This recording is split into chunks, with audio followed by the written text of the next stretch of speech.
going on, everybody? Julian here from J. Lewis Trading. Okay, so here's the review for today.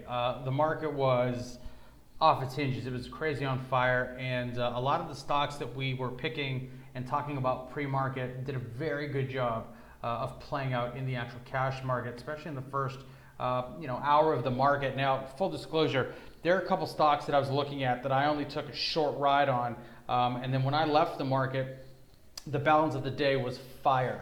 There was a lot going on. So I'm going to start off with DARE. This was the top low float pick, and you can see a lot of the action played out pre-market. It did pull back on this 15-minute chart. There's a very, very slight rally off of the 20-day simple moving average. If you go over here to the 5-minute, you can see there's just a lot of back and forth chop. There wasn't a lot there. You can also see that on that 15-minute chart, it did get extended. A little bit of a crowded trade pre-market. Price actually came off, and the momentum was really leaving the system for the bulk of the day. So we weren't really doing a lot with DARE. ADAP, on the other hand, was a rock star. Now this thing gapped up pre-market, and you can see that it hit this high at the open, but then pulled back, had this nice reversal candle right out of the gate, and then pulled back and flagged from essentially where we would have gotten in, or where our traders know to get in, at that 364 mark. This thing rallied all the way up to this topping tail. I would have suspected that if our traders got into this, they'd be out probably in the low fives, if not at the $5 mark. So ADAP did a very, very good job of rallying today. That 15-minute chart, it was a really nice trade.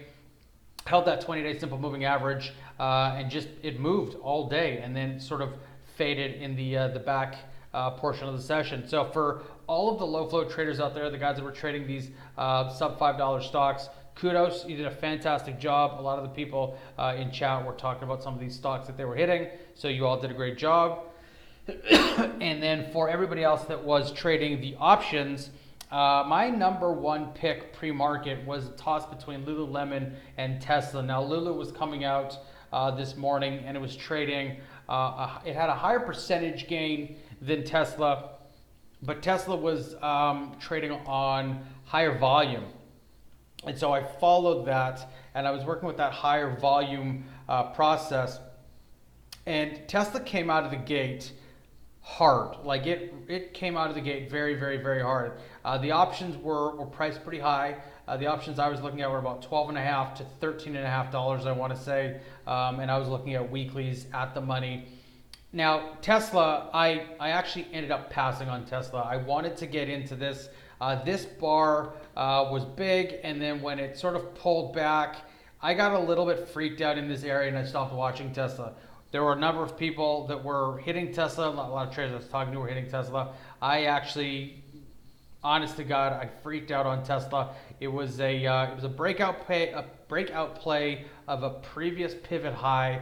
Breakouts do have a high probability of, after they've broken out, failing. So with Tesla, I got a little bit skeptical on the 15-minute chart. It was a little bit disconnected from the 20-day simple moving average.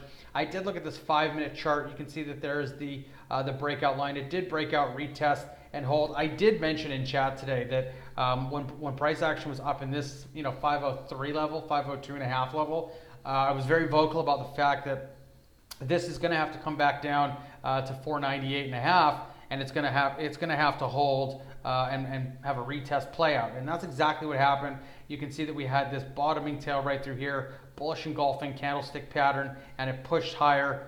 I wasn't around for that. I actually transitioned my focus into the top moving stock on my options universe, and that was Beyond Meat. And BYND, in chat, we were joking around about this stock a lot, but there was a number of nice plays right through here that was hitting. First one was this pre-market high.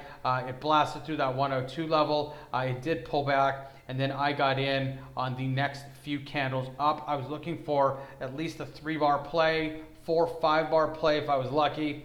And the way that this trade worked out is that I was buying weeklies, 103 calls at 610, and I rode those 610 calls up to, I had a 680 target, so I had a really, really shallow target.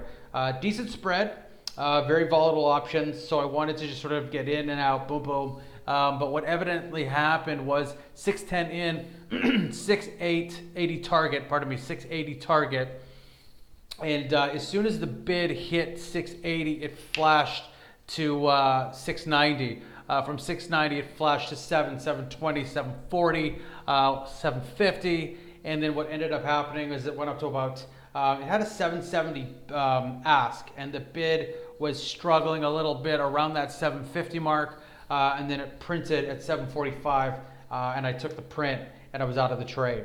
And that was on BYND, and there was a weekly option that we played there. So that was what I did on Beyond Meat. It was the one trade that I put on today. Again, I was watching Tesla, but Beyond Meat was just, it was working.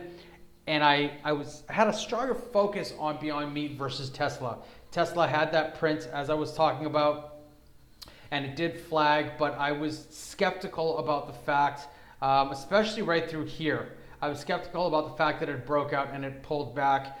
Generally on a breakout, if it has the breakout and then a confirming candle, I get a little bit more bullish on the breakout play.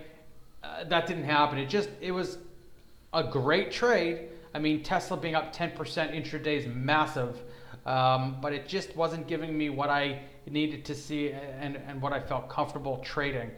So with that, I decided to change gears, and I took a swing at Beyond Meat, and it did really, really well. Not only that, but it blasted through where I was selling off, and this thing saw an intraday high of just shy of 112. So very, very, very big move, up 20% on BYND. Huge move. And for anybody that's been following my Coca-Cola trade, I've been in this buy and hold for quite some time on the common stock side, and this thing has taken out all-time highs today at 55.46. Printed 56 today.